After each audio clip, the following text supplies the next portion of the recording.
Ha? Papamukha ko sa lalaking yun na wala siyang kwentang tao. Ni minsan ba humingi ng tulong sa kanya si Mami? Ni wala nga siyang tinulong sa pagpapalaki sa amin ni Kuya Ama. Alam mo yun. Ngayon lang tayo humingi ng tulong para kay Mami. Pero ano kung baka asta siya, parang hindi niya kilala si Mami, parang wala silang pinagsamahan, parang wala na lang talaga si Mami sa kanya.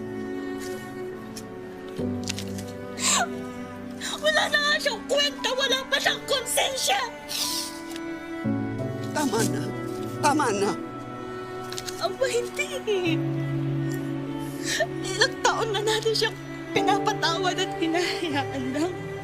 Pero ito, hindi dapat itong pinapatawad.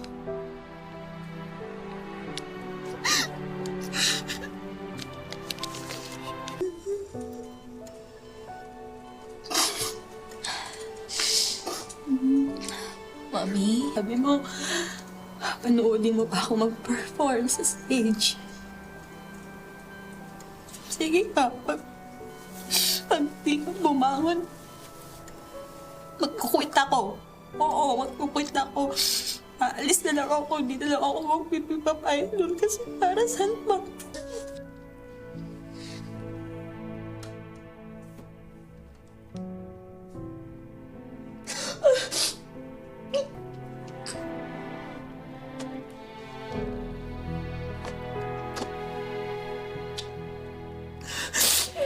Gusto kong lumipad noon kay Mami.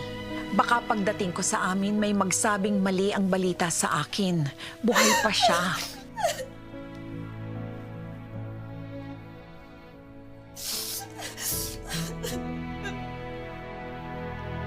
Mami. Pauwi na ako, Mami. Dito na ako. Sorry, Mami. Tagalan, ha? Di mo man lang ako hinintay, Mami. Duga mo.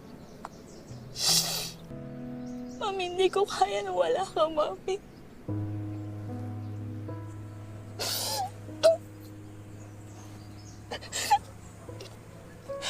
Mami, ang pangarap mo sa akin, di mo naabutan. Ngayong unti-unti ko na naaabot. Saka naman nawala. Di mo man lang ako naabutan maging bini, Mami. Pangarap mo para sa akin, di mo naabutan. Para saan pa lahat ng to kung wala ka?